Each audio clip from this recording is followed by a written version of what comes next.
Stop buying expensive cheese dip. In the next 60 seconds, I'll show you how to make creamy Nachos cheese sauce at home using simple ingredients. 1 tablespoon butter, 1 tablespoon all-purpose flour, 1 cup milk, 1 cup cheddar cheese, shredded, 1/2 teaspoon garlic powder, 1/2 teaspoon paprika, salt to taste, 1 tablespoon jalapeno brine. Place a pan on medium heat and melt 1 tablespoon butter.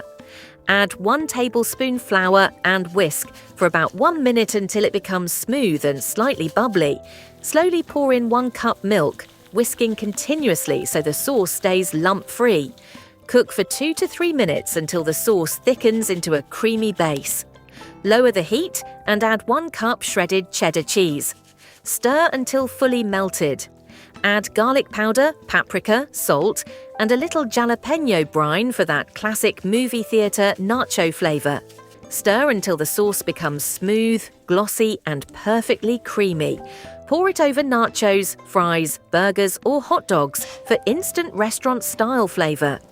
If you love quick restaurant-style sauces, subscribe for more 1-minute sauce recipes every day.